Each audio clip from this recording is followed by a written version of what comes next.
Hi, my name is Karl and I'd like to talk to you about the mission action planning process.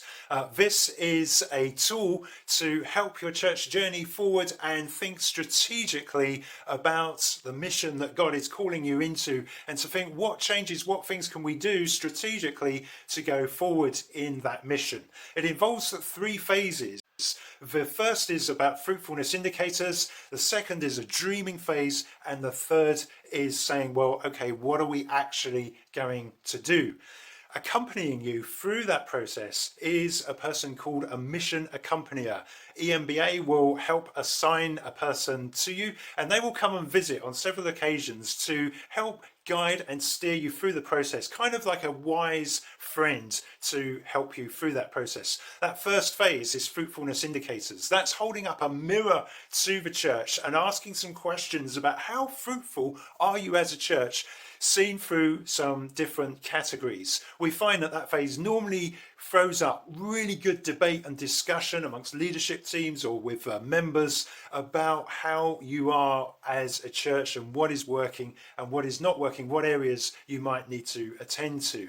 At the end of that phase, you review with the mission accompanier and then move forward to the second dreaming phase. And that's really sort of saying, well, what could be? What could we do as a church? What new ideas, what imagination do we have as a church to strategically move forward? That can throw up all kinds of things. And again, at the end of that phase, the mission accompanier comes to review and refine. But from those good ideas, you now want the God ideas. And that's where the third phase comes in for what will be. Discerning what would God actually have you do and steer your direction looking forward for the next few years or so.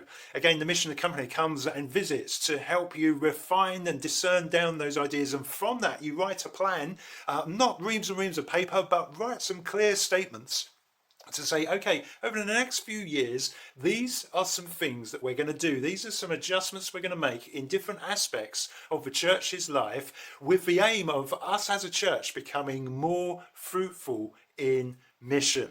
And so out of that comes your plan. It's then time to work that plan. And so the mission accompanier probably won't come back for another year after that. And they will then say, well, what have you done? How has it gone? Let's talk about progress.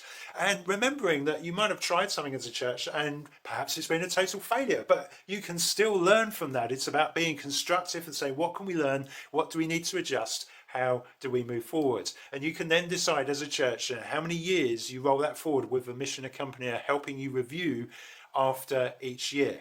So the first three phases typically takes about 9 months of interaction, mission accompanier with the leadership team. Maybe the leadership team also want to consult the members, who probably want to involve your members at a church meeting or in other ways too. And so EMBA specified that there are 3 meetings with a mission accompanier in those first 9 months for the 3 phases. But you may discover that there are areas that you want to look at in more depth. There are areas where you want to learn as a church and learn with your members, maybe through a workshop or a special event or meeting or so forth. As you discover those, you can negotiate with the mission accompanier who might be the person to help you have that special workshop. And those are extras that you can work out with them.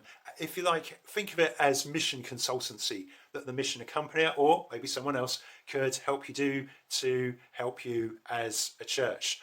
If you as a church are applying for an EMBA grant, then you are now obliged to engage in this process as part of the grant process.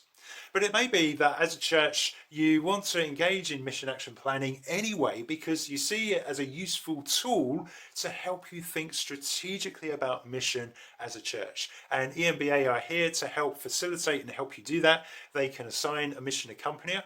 For the visits, there are some set fees that EMBA have for each visit to cover the expenses of the accompanier and for their time. And they would expect it would be 3 meetings, but you might have extra consultancy, which you can decide and negotiate as the process unfolds. The whole thing is to look out into the years ahead and see, okay, how is God calling us on mission, and what steps do we need to take to follow and attempt to fulfill that in the name of Jesus.